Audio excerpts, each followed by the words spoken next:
What's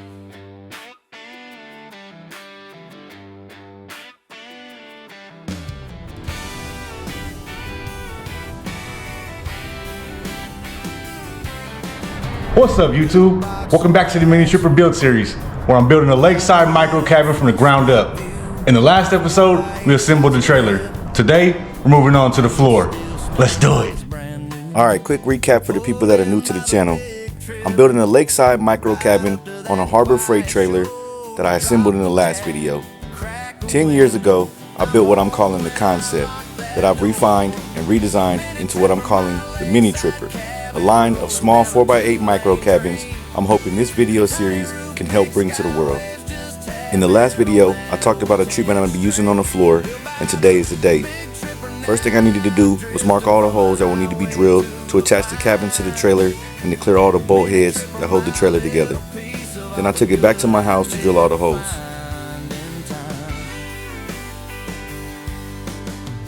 Boots off on the small porch, coffee on a one burner flame, fish poles by the fender. All right, got it all dry fitted. Make sure everything lines up. There's a couple little spots I need to go back and adjust, but after that, it's ready for paint.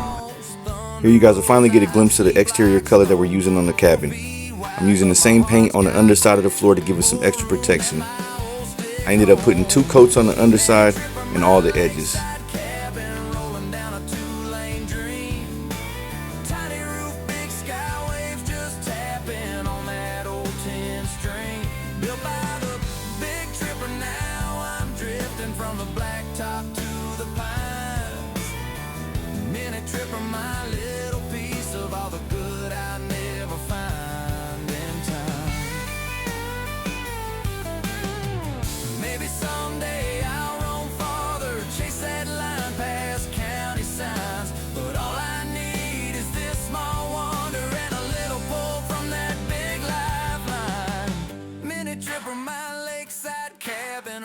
Down a 2-lane dream.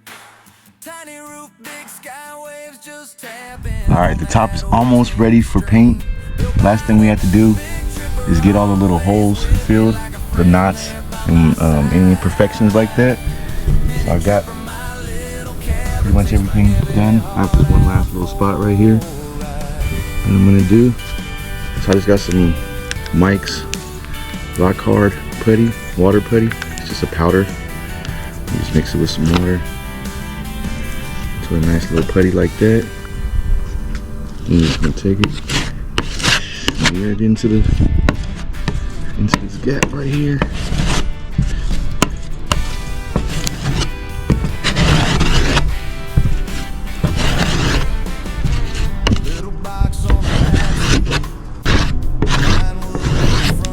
Okay, so on a big gouge like this, I like to get it as smooth as I can in this first pass.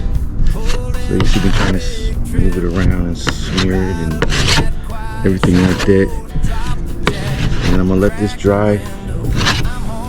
I'll sand it down and then fill it back in to get it perfect. Let's see if there's anywhere else. Just a little here. Which, with our floor treatment, I don't want to take out all of the imperfections, because that's part of what's going to give the floor the character that we're looking for. But just any big imperfections like that, like these little knots where there was a piece that fell out, whatnot. We'll let this get dried up right here, and then we're back in just a minute to get sanded. Now it's time to sand all that extra putty off and get it nice and smooth and ready for paint.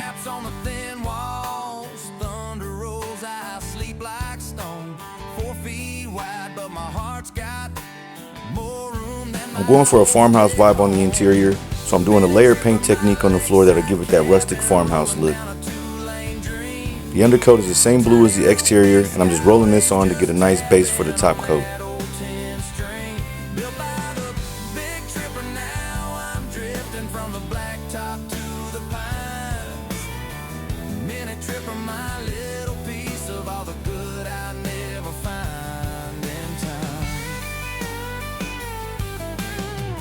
Maybe someday I'll roam farther, chase that line past County All right, now that we got the base coat down, we'll move on to the top coat. We got this studio color paint and primer in an eggshell. Artist canvas, this can be the interior color. I'm gonna brush this on because we're looking for that texture from the brush strokes for our floor treatment. We're just gonna brush this on. I prefer brushing this top coat on because the brush strokes add some texture to the final coat that I think makes it look much more authentic. I think it just adds to the final look.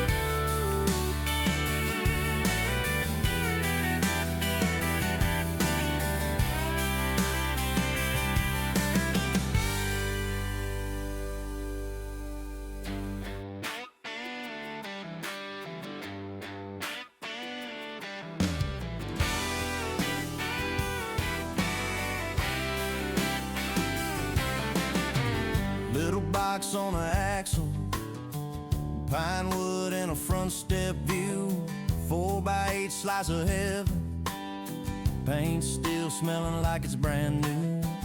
Pulled in by the big tripper, right up to that quiet shore. Drop the jack, crack a window, I'm home when I lock that door. All right, you guys are stuck with me so far. I appreciate it. This is where the magic happens. You guys are stuck through all the boring stuff.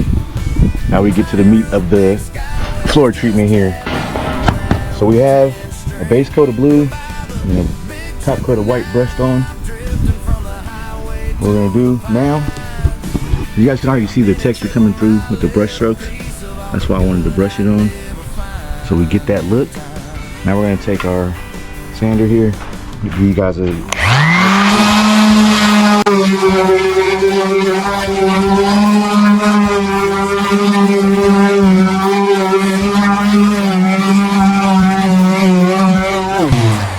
Alright, we got that corner done.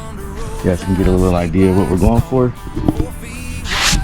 We're going for a distressed farmhouse look. As you guys can see with the brush strokes, the undercoat. That's why I also like to use unfinished plywood, because you get a little bit more of that texture in there.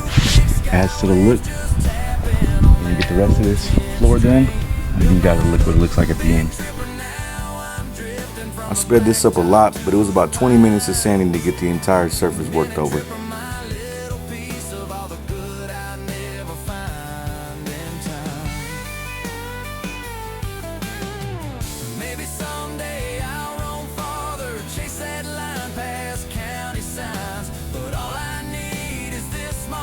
Alright y'all, that's gonna do it for today's video. As you guys can see, we got the floor all done. So we got the base and the floor all prepared. So this little trailer is ready for framing. You're gonna wanna tune in next time, because that's what we're moving on to. For today, appreciate you guys tuning in. Make sure you like, subscribe, and I'll see you on the next one. Peace!